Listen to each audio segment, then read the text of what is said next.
43장 16절에서 34절까지 말씀입니다.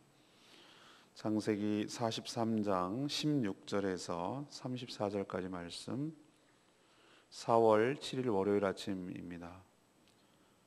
4월 7일 월요일 아침 본문 창세기 16장 43장 16절에서 34절까지입니다. 요셉은 베냐민이 그들과 함께 있음을 보고 자기 청지기에게 이르되 이 사람들을 집으로 인도해 드리고 짐승을 잡고 준비하라. 이 사람들이 정오에 나와 함께 먹을 것이니라. 청지기가 요셉의 명대로 하여 그 사람들을 요셉의 집으로 인도하니 그 사람들이 요셉의 집으로 인도되매 두려워하여 이르되 전번에 우리 자루에 들어있던 돈의 일로 우리가 끌려드는도다. 이는 우리를 억류하고 달려들어 우리를 잡아 노예로 삼고 우리의 나귀를 빼앗으려 함이로다 하고 그들이 요셉의 집 청지기에게 가까이 나아가 그 집 문 앞에서 그에게 말하여 이르되 내 주여, 우리가 전번에 내려와서 양식을 사가지고 여관에 이르러 자루를 풀어본즉 각 사람의 돈이 전에 그대로 자루 아귀에 있기로 우리가 도로 가져왔고 양식 살 다른 돈도 우리가 가지고 내려왔나이다. 우리의 돈을 우리 자루에 넣은 자는 누구인지 우리가 알지 못하나이다. 그가 이르되 너희는 안심하라. 두려워하지 말라. 너희 하나님 너희 아버지의 하나님이 재물을 너희 자루에 넣어 너에게 주신 것이니라. 너희 돈은 내가 이미 받았느니라 하고 시몬을 그들에게 이끌어내고 그들을 요셉의 집으로 인도하고 물을 주어 발을 씻게 하며 그들의 나귀에게 먹이를 주더라.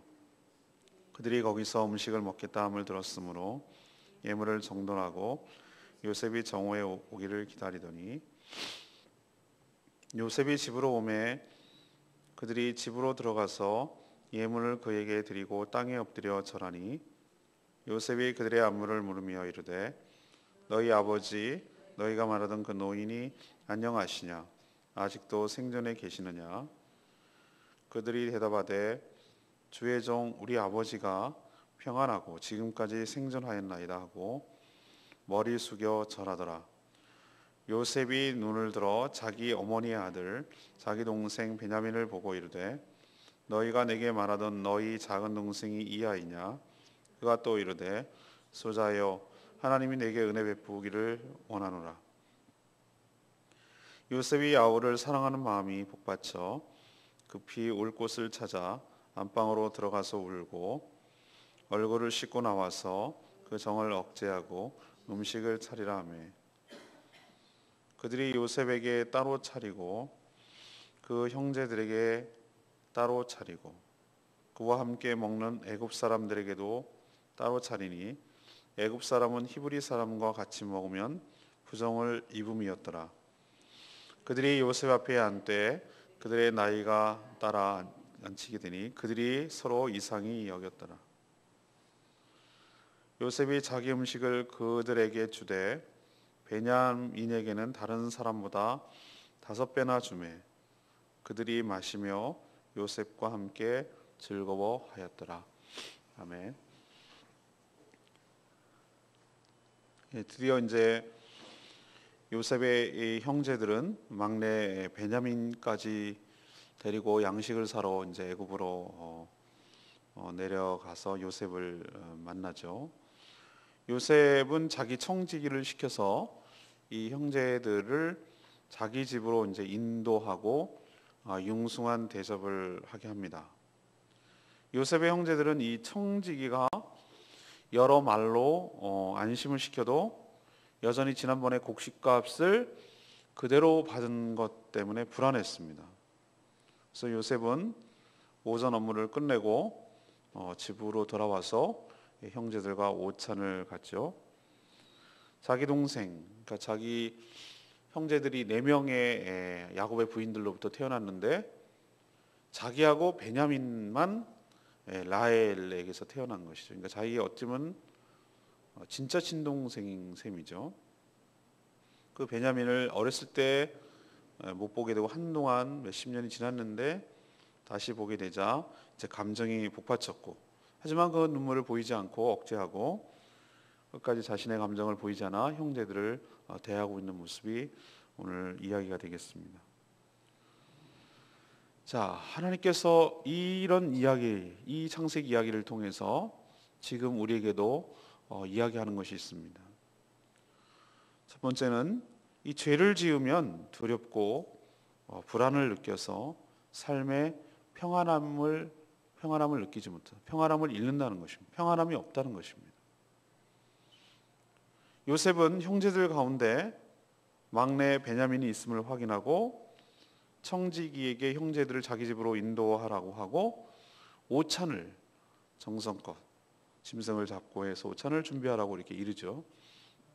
형제들은 요셉의 청지기의 인도대로 요셉의 집으로 들어가지만 마음이 편치 못하고 두렵고 불안했습니다. 왜 그런가요? 전에 기근이 들었을 때 처음으로 양식을 사러 왔을 때 정말 우여곡절 끝에 양식을 사기는 했지만 양식 그 값이 돌아오는 길에 여관에서 보니 그대로 있었단 말이죠. 그래서 집으로 와서 또 야곱하고 아버지한테 얘기하고 또 곡식자를 열어보니까 그 곡식값이 그대로 있는 거예요. 자기는 준 줄 알았는데 누가 또 이걸 넣었는지 모르겠다 이 말이죠. 사실은 요셉의 지시대로 청지기가 넣은 것이죠. 도로 받지 않고 준 것이죠. 근데 그것이 마음에 걸린 겁니다.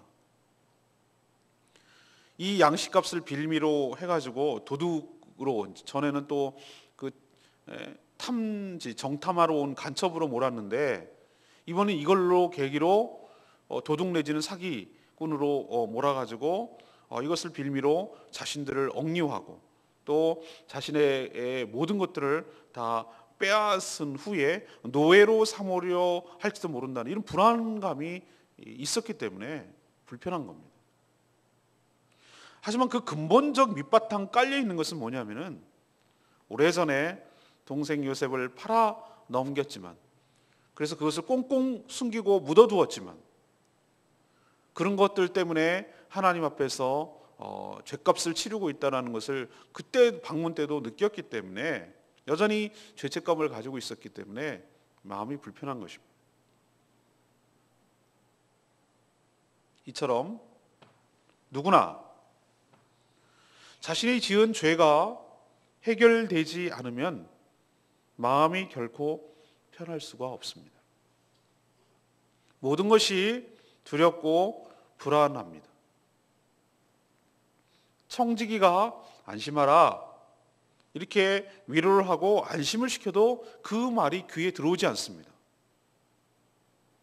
그래서 어제 주일 설교도 말씀드렸습니다만 우리의 큰 장애물이 단순히 우리 앞날을 나가기 위한 방해가 아니라 하나님의 복을 받고 우리 마음의 평화를 이루고 우리 마음의 천국을 이루는데 이 죄가 얼마나 큰 장애를 이루는지 우리는 분명히 직시해야 되는 것이죠.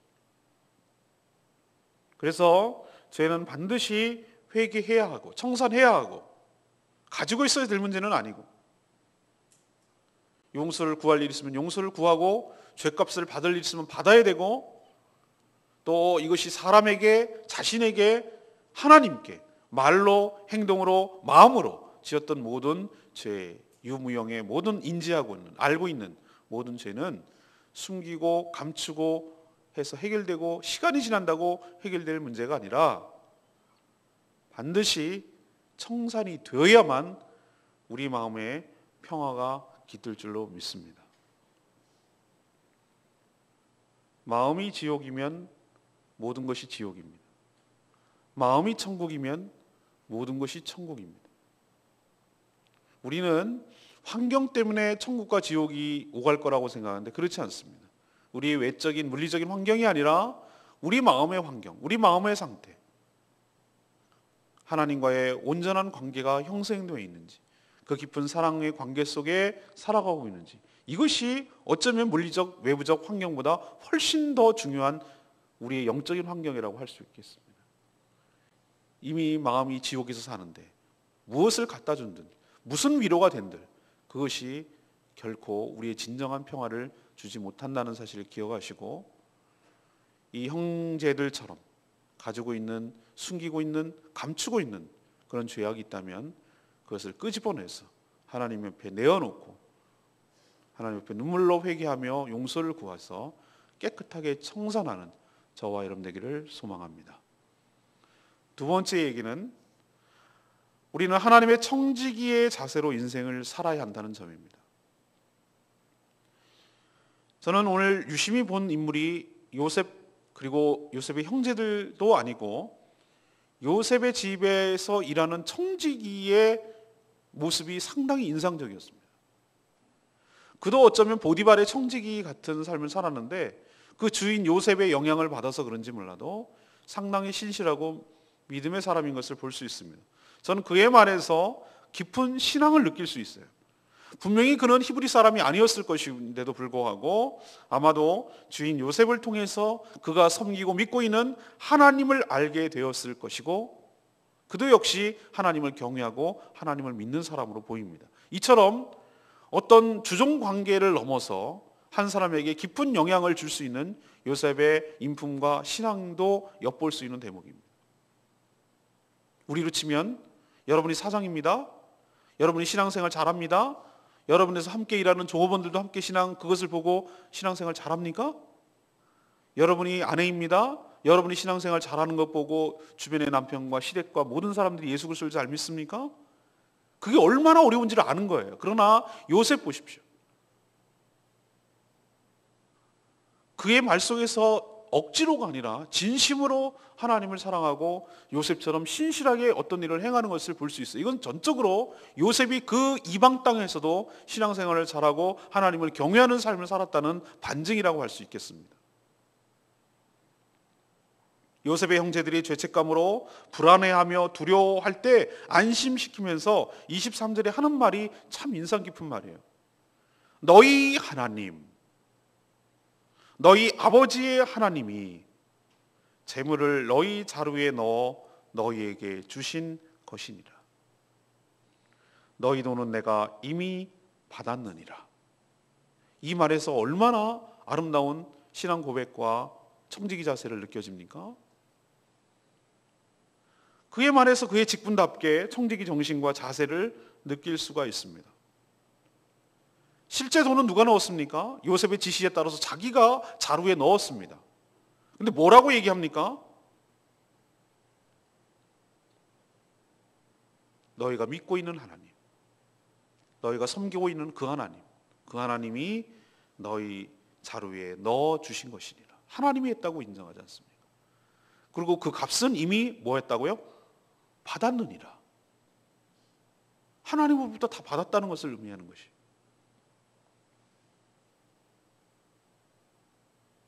저는 이것이 바로 청지기 정신이라고 생각을 합니다.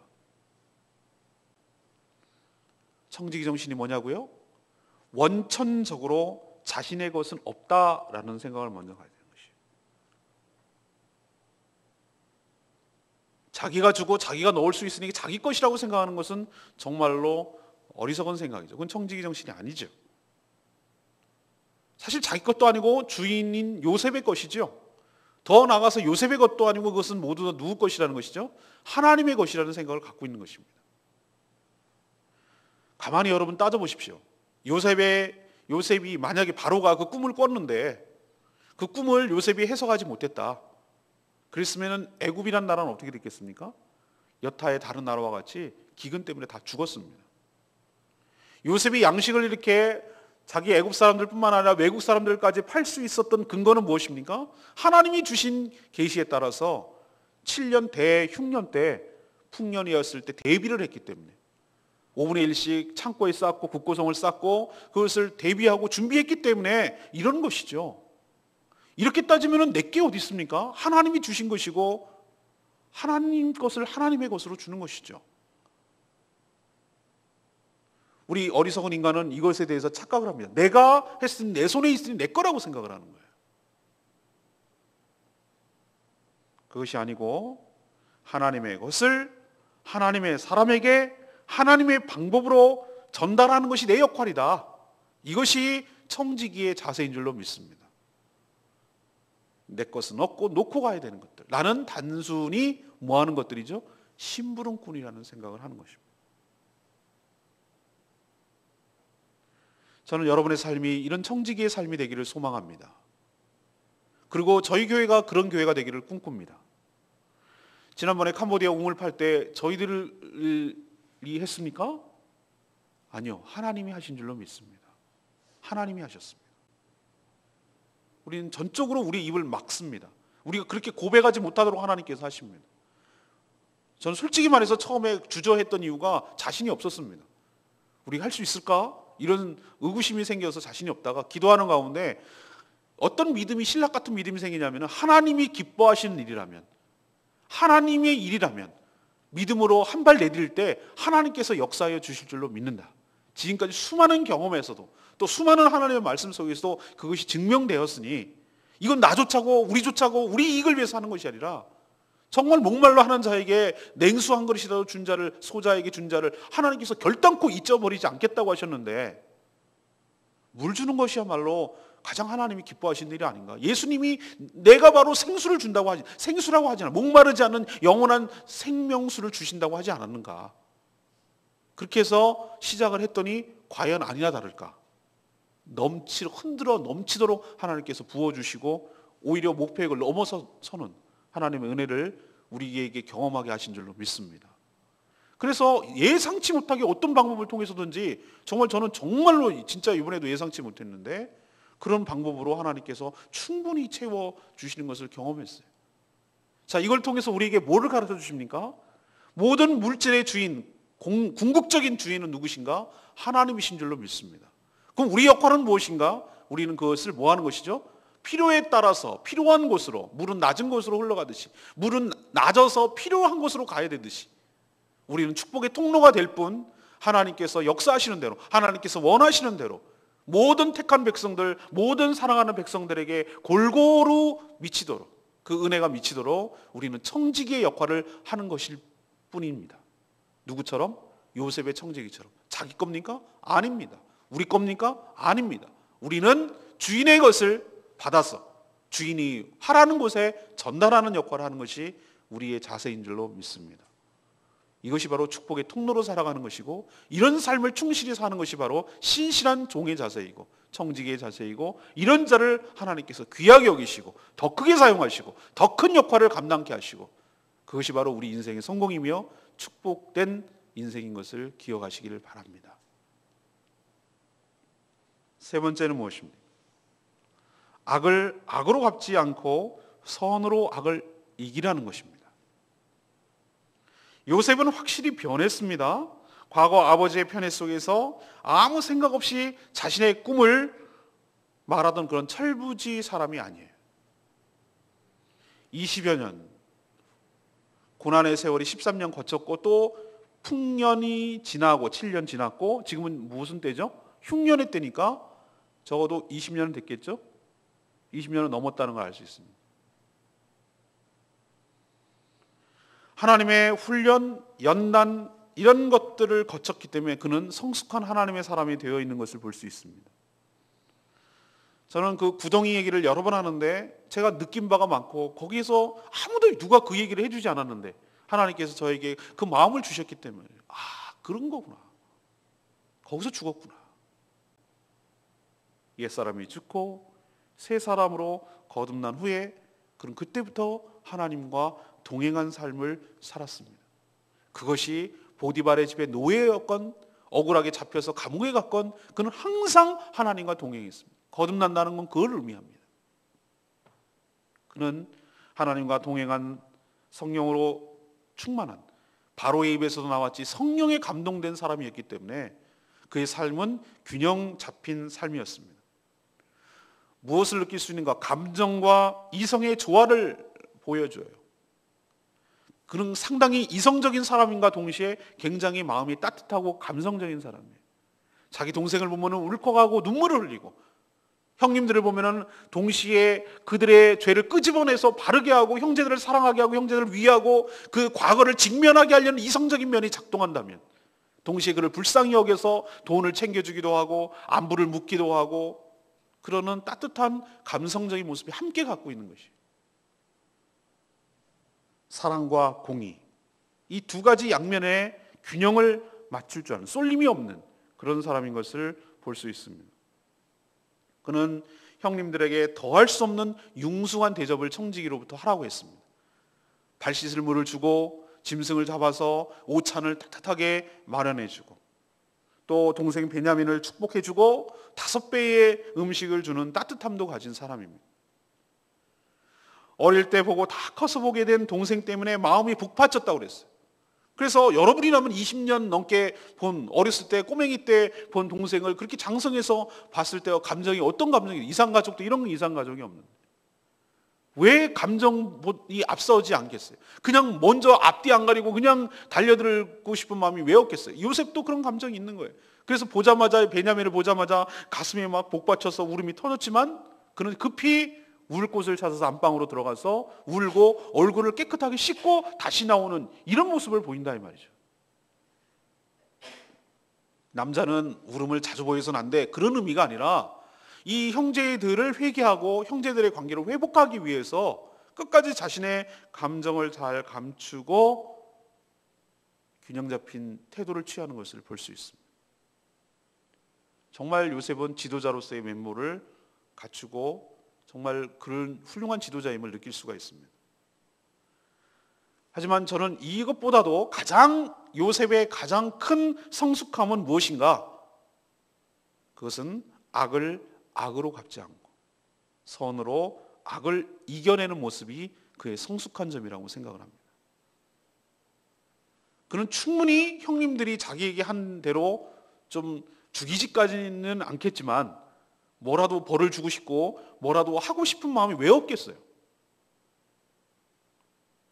특히 자기를 팔아넘기는데 주도했던 그 시몬 형 같은 경우는 정말 밉잖아요. 르우벤이나 유다 같은 경우는 뭐 죽이지는 말자 뭐 이 정도까지 나왔을지 모르지만 자기를 그렇게 하자고 모의를 주도한 건 시몬처럼 보이는데 그렇게 하고 싶은 마음이 왜 없겠어요? 시범 케이스로. 그러나 그는 결코 그렇게 하지 않았습니다.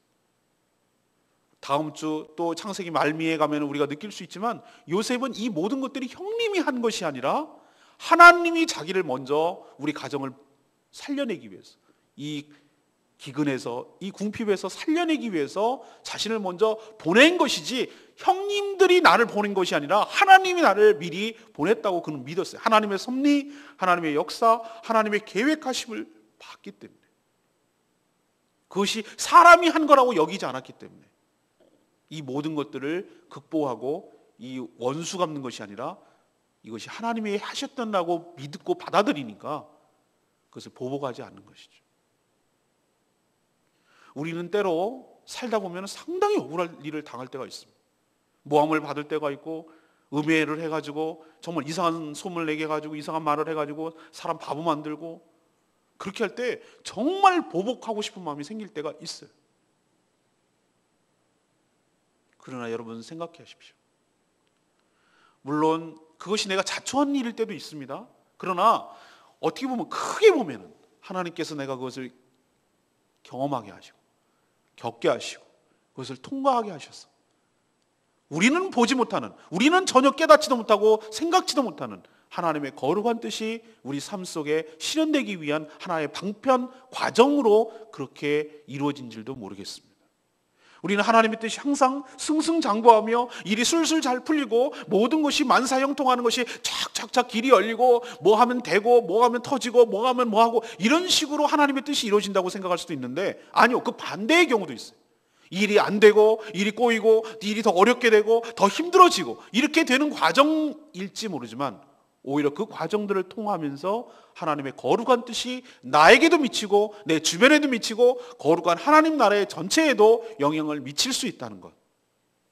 그렇기 때문에 우리는 삶을 관조하고 삶을 바라보는 시각이 아주 좁은 시각이 아니라 넓은 시각이 될 때 나 한 대 맞았어? 그럼 너도 한 대 쳐야지. 이런 얄팍한 아주 동물적인 일차원적인 그런 삶이 아니라 삶을 여유롭게 관조하고 그것을 통찰하고 그것을 볼 수 있는 새로운 시야가 열리게 될 줄로 믿습니다. 그렇게 될 때 우리는 악을 악으로 갚지 않는 것이죠. 왜 악을 악으로 갚지 않습니까? 하나님이 그것을 하셨다고 생각할 때 그것이 가능한 것이지, 저 사람이 이렇게 했다고 생각할 때는 우리도 그런 마음이 생기지 않겠어요? 그리고 이 모든 것들은 하나님이 갚아셔야 될 문제지 내가 복수할 권한은 없다. 하나님의 방법으로 하나님이 처리하시도록 내가 맡기는 그런 성숙한 신앙인이 될 때 우리의 이 악순환, 이 감정의 악순환, 보복의 악순환, 이 복수의 악순환이 나로 인해서 끊어질 줄로 믿습니다. 이것이 바로 하나님의 사람의 태도이죠. 저는 오늘 내 말씀 23절 말씀, 안심하라 두려워 말라 너희 하나님 너희 아버지의 하나님이 재물을 너희 사루에 넣어 너에게 주었다. 저는 하나님의 사람은 위로의 사람이라고 생각합니다. 불안하고 두려워 떠는 심령에게 하나님의 위로를 전하는 사람이죠. 하지만 죄 때문에 불안한 심령에게 얄팍한 심리적 위로는 결코 도움이 되지 않습니다. 우리 주변에는 이런 풍조가 많이 생깁니다. 힐링, 참 좋은 말이죠. 마음에 상처가 있고 마음이 힘든 사람에게 여러 가지 위로와 치유가 필요한 건 사실입니다. 그런데 그거 잘 구별할 줄 알아야 돼. 분명히 마음에 죄를 짓고 그 죄가 해결되지 않아서 죄책감으로 시달리고 그것이 힘들어하는 사람에게 그런 어떤 심리적인 위로, 상담, 정신적인 치료 이런 것이 그 순간은 잠깐은 위로가 될지 모르지만 근원적인 해결책은 되지 않아요.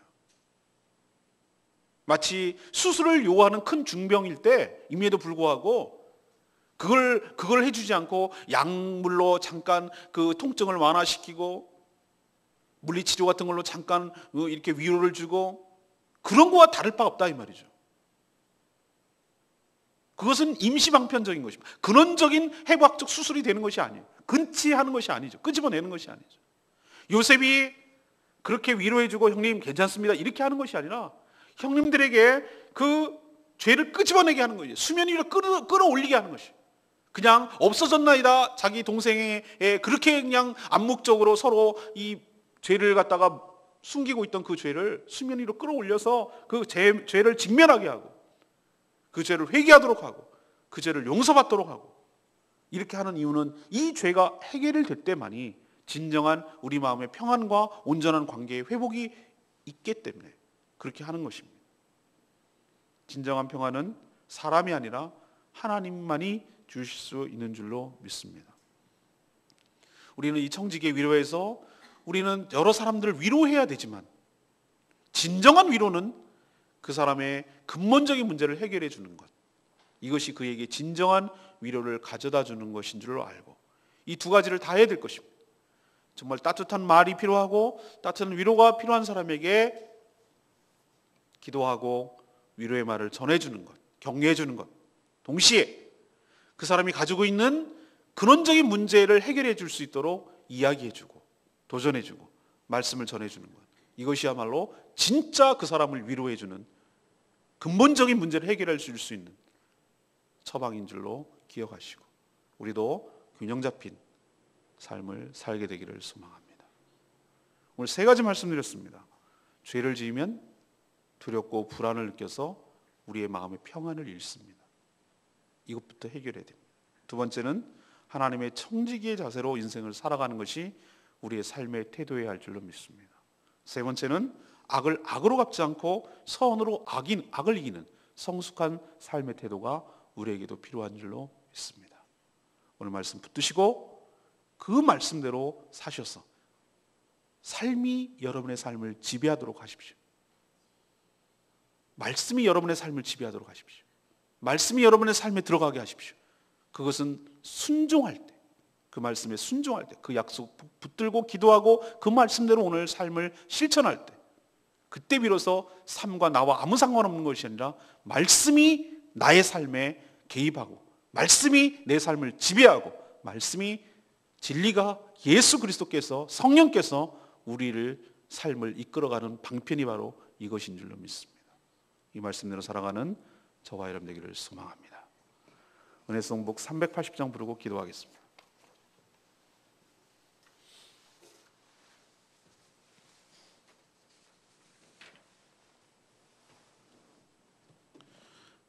나의 기도하는 것보다 더욱 응답하실 하나님, 그렇습니다.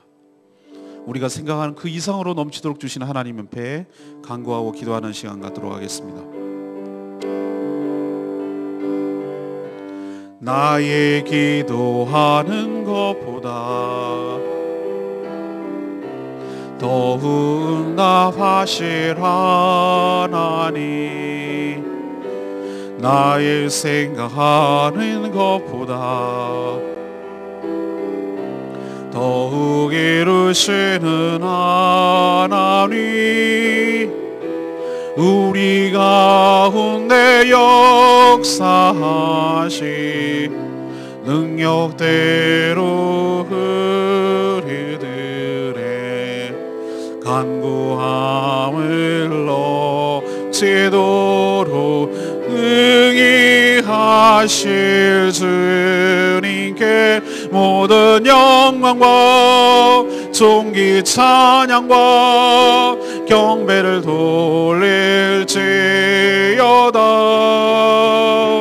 모든 영광과 존귀 찬양과 경배를 돌릴지어다. 오늘 말씀 생각하면서 기도하겠습니다.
하나님, 저희 삶에도 죄가 있는 한 결코 평안이 없음을 알게 해주시니 감사합니다. 죄를 회개하고 용서를 받고 관계가 회복될 때만 우리에게 진정한 평강이 있음을 알게 하여 주시옵소서. 요셉의 청지기처럼 자신의 것은 없으며 모두 하나님의 것으로 하나님의 것을 하나님의 사람에게 전하는 일이 청지기의 삶이며 삶의 자세여야 함을 알게 하시니 감사합니다. 요셉처럼 악을 악으로 갚지 않게 하시고 모든 면에서 균형 잡힌 삶을 살게 하여 주시옵소서. 우리의 기도보다 더 크게 역사하실 하나님의 은혜를 오늘도 기다립니다.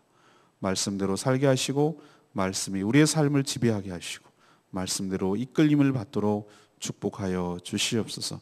한 주간의 삶을 의탁합니다. 우리의 삶의 일터에서 우리의 가정에서 우리가 해야 할 여러 가지 역할들을 잘 감당케 하시되 죽어가는 영혼을 향한 하나님의 마음을 가지고 전도의 삶을 살게 하여 주시옵소서. 주님께 모든 것 맡기옵고 예수 그리스도 이름으로 기도합니다. 아멘.